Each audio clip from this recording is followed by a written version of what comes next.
Hello everyone. आज हम पढ़ने जा रहे हैं +3 फोर्थ सेमेस्टर में पॉलिटिकल साइंस ऑनर्स कोर 10 की second chapter which is global economy. तो ये ग्लोबल इकोनॉमी क्या होता है, let's find out. First word is global. तो global means the entire world, पूरा जगत, ठीक है। Then economy, the financial activities related to production, consumption, import, export, way of making money and spending money, trade of goods and services is called as economy। ठीक है, तो जो भी सारी आर्थिक कारोबार होता है ना, और जो कि रिलेटेड किससे होता है, उत्पादन से, देन व्यवहार से, आमदनी रफ्तानी होता है, फिर किस तरीके से हम पैसा बनाते हैं, कैसे उसको हम खर्च करते हैं, एंड जो गुड्स एंड सर्विसेज होते हैं ना, जितने भी सारे सर्विस है, जितने भी सारे प्रोडक्ट्स बन रहे हैं, उसके जो सारे बिजनेस या ट्रेड चल रहे हैं, उसको हम बोलेंगे, इन सबको मिला के इकोनॉमी बोलेंगे, ठीक है। Then together global economy is defined as economy of entire world. तो पूरी वर्ल्ड की जो इकोनॉमी है उसे बोला जाता है global economy. Next, the sum of financial activities take place in a country and between different countries is called as global economy।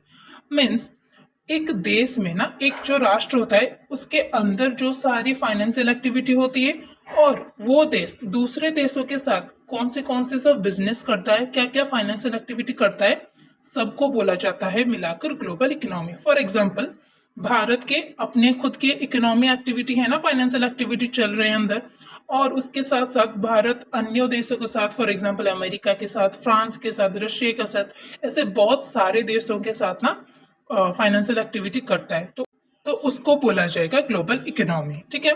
तो जो सारे देश, ग्लोबलाइजेशन मैंने पढ़ाया था आपको, तो उसमें मैंने बोला था कि अब सब मिलके ना, सबकी मार्केट एक ही बन गई है, ठीक है। मीन्स जो भारत में नहीं मिलता वो भारत दूसरे देशों से लाता है, वैसे जो अन्य देश में नहीं मिलता और भारत में है वो भारत उनको एक्सपोर्ट करता है। तो ऐसे ही सारा वर्ल्ड अब एक ही मार्केट बन गया है और उसको बोला जाता है ग्लोबल इकोनॉमी, ठीक है। All countries are working together as a single economic system and it is called as global economy. तो और एक डेफिनेशन ये है कि सभी देश अब एक साथ मिलके काम करते हैं एक अर्थव्यवस्था की तरह में, जैसे कि वो सब एक ही अर्थव्यवस्था में वो सब वैसे ही काम करते हैं, और इसको बोला जाता है global economy. Due to globalization, economy of all the countries are interlinked and every country's economy is affecting other countries। So globalization की वजह से economy of countries are interlinked, सबकी ना देश की जो इकोनॉमी है वो एक दूसरे के साथ अब जुड़ गए हैं, ठीक है। And every countries economy is affecting other countries. For example, अब जब यूक्रेन एंड रशिया के बीच वार हुआ तो उसने ना सभी को जैसे अफेक्ट कर दिया। फॉर एग्जाम्पल, हमारे इंडिया में सनफ्लावर ऑयल की कमी होने लगी, क्यों? क्योंकि वो बाहर से हमारे इधर वो इंपोर्ट होते थे, राइट। तो वो बंद हो गया, उधर वार हो गया, तो इसलिए क्या हुआ, हमारे बीच में जो भी एक्सपोर्ट इंपोर्ट चलता था वो बंद हो गया, ऑयल नहीं मिला। सो दिस इसी वजह से बोला जाता है कि economy is affecting other countries economy, ठीक है। Next, significance of global economy. First, क्यों है ये इतना इंपॉर्टेंट, क्यों हम ग्लोबल इकोनॉमी को इंपॉर्टेंट बोलेंगे, ठीक है। First one is it promote movement of wealth, resources and services across borders all over the world. हमने ऐसा कुछ बनाया जिस बहुत अच्छा ऑब्जेक्ट हमने बना लिया, ठीक है, और वो बहुत ही यूजफुल है, तो क्या होगा, वो हमारी कंट्री में ही नहीं रहेगा, उसके बारे में आजकल तो सोशल मीडिया की जनरेशन है ना, तो चारों तरफ वो फैल जाएगा, तो जो दूसरे कंट्री के लोग हैं ना वो भी उसे इंपोर्ट करवाएंगे उनके वहाँ, ठीक है। तो ऐसे ही क्या होता है कि वेल्थ की, रिसोर्सेज की एंड सर्विसेज की सारे जगत में फैल गया। Countries obtain anything they want whether it is produced in the country और not.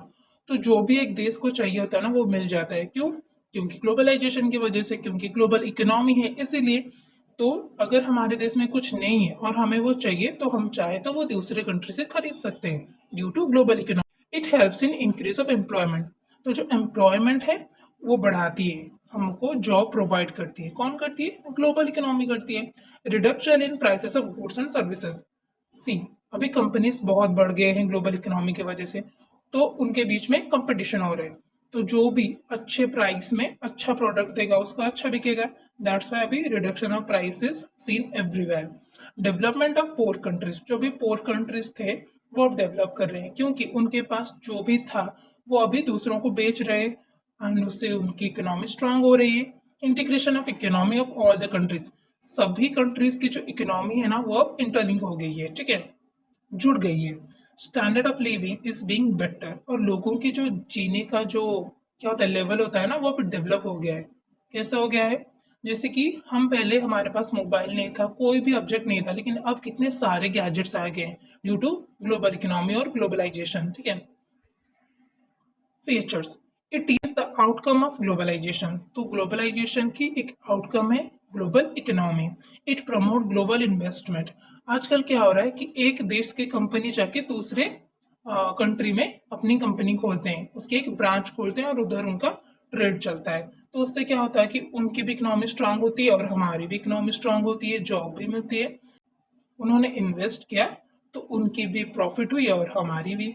Removing hurdles of international trade, तो जितनी भी सारी कठिनाई थी ट्रेड के मामले में वो सब अब धीरे धीरे हट रही है, ठीक है, इजी हो गया है सब प्रोसेस। मैनेजिंग इंटरनेशनल फाइनेंस, और ग्लोबल इकोनॉमी की वजह से ना वो मैनेज करता है इंटरनेशनल फाइनेंस को। It makes world a single market, इसने पूरा का पूरा वर्ल्ड को एक ही सिंगल मार्केट बना के रख दिया है, ठीक है। It increase competition between countries and companies, इसके वजह से जितने भी कंपनी है ना उनके बीच में कंपटीशन बढ़ गई। फॉर एग्जांपल अगर एक कंपनी है जो अच्छा मोबाइल देती है और उसका प्राइस थोड़ा हाई था, लेकिन और एक कंपनी आई उसने भी अच्छा मोबाइल बनाया, लेकिन कंपटीशन हटाने के लिए उसने क्या किया कि अपनी प्राइस को थोड़ा घटा दिया, तो उसका अच्छा बिका। It causes flow of international finance, अगर हम कुछ खरीद यूएसए से, तो यूएसए क्या करता है कि हमको चीज देता है और हमसे पैसा लेता है, तो हमारी मनी उनके वहां फ्लो हो गई। लेकिन जब वो हमसे कुछ खरीदता है तो हम उसको चीज देते हैं और वो हमको पैसा देता है, तो उनके वहां की जो डॉलर है वो हमारे यहाँ फ्लो हो गई। तो ऐसे ही इंटरनेशनल की जो मनी है ना वो फ्लो हो रही है, ठीक है। Next is merits, people are getting best quality products in cheaper price, तो लोगों को अच्छे अच्छे सस्ते सस्ते दामों में अच्छी अच्छी चीजें मिल रही हैं, ये है इसकी एक merit. Then poor countries are improving, तो इसको मैंने पहले भी बताया था, लेकिन जो मेरिट है ना उसमें भी हमें ये लिखना पड़ता है। तो जो पुअर कंट्रीज थी उनकी भी इम्प्रूवमेंट अभी देखा जा रहा है। प्रमोशन ऑफ ग्लोबल ट्रेड, जो ग्लोबल ट्रेड है वो धीरे धीरे बढ़ रही है। जो कंट्रीज पीछे रह गई थी या फिर फॉर सम रीजन वो क्या कर रही थी कि ग्लोबल ट्रेड में हिस्सा नहीं ले रही थी, लेकिन जब इसका फायदा बहुत होने लगा तो अभी धीरे धीरे करके वो सब देशों में फैल गया है, ठीक है। Relation between countries are improving, तो जैसे कि हम एक कंट्री पर डिपेंड करते हैं फॉर सम रीजन, या फिर जो भी उससे हम लाते हैं, जैसे कि हमने किसी से सनफ्लावर ऑयल लाया, तो हम क्या है उसके ऊपर डिपेंडेंट है फॉर ऑयल, तो हम नहीं चाहेंगे कि किसी भी वजह से वो बंद हो जाए। Multinational companies are spreading to other countries, जो मल्टीनेशनल कंपनी है वो अपनी इम्प्रूवमेंट के लिए अभी पूरा फैल रहा है चारों तरफ, ठीक है। इमरजेंस ऑफ मोर जॉब्स, जो जॉब्स की अपॉर्चुनिटी ना वो भी बढ़ रही है, क्योंकि कंपनीज बढ़ रही हैं, फिर ग्लोबल मार्केट पूरा एक ही मार्केट हो गया है पूरा world, that's why everybody is getting job right now. Availability of product, जो भी प्रोडक्ट हमें चाहिए वो हमें यूं ही मिल जाता है, चाहे हम ऑनलाइन शॉपिंग करें या फिर ऑफलाइन, मिल ही जाता है ना, सब प्रोडक्ट मिल जाता है। इट प्रमोट वर्ल्ड पीस, इसके वजह से वर्ल्ड में पीस बनी रही है, ठीक है। अभी जो यूक्रेन और रसिया के बीच में सिचुएशन है, कोई भी कंट्री नहीं चाहता कि थर्ड वर्ल्ड वॉर हो, क्योंकि वो सभी को अफेक्ट करेगा, दैट्स वाई सभी ग्लोबल इकोनॉमी की वजह से ही ना, क्योंकि एक कंट्री दूसरे के ऊपर डिपेंड है, तो इसलिए वो नहीं चाहते कि वॉर हो, दैट्स वाई वो अभी साइलेंट बैठे हुए हैं, ठीक है। नेक्स्ट इज डीमेरिट्स, उसकी क्या क्या डीमेरिट्स है। Environment pollution is increasing in high rate, environment की जो पॉल्यूशन है ना, जो कंपनीज बढ़ रही हैं, फिर ऑटोमोबाइल्स बढ़ रही हैं, तो उसकी वजह से पॉल्यूशन भी बहुत तेजी से बढ़ रहा है।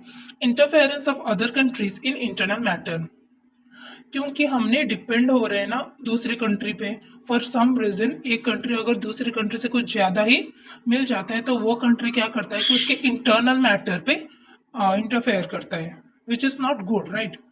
इंटरडिपेंडेंस ऑफ कंट्रीज, एक कंट्री दूसरे के ऊपर डिपेंड हो रहा है, तो इसकी वजह से ना बहुत सारी प्रॉब्लम्स आ रही है। Creation of two classes with large gap, rich and poor, तो रिच एंड पोर में दो क्लास बढ़ गई है, पीपल इन दोनों क्लास में बढ़ गए हैं और इनके बीच में जो गैप है वो बहुत ही बढ़ गया है, ठीक है।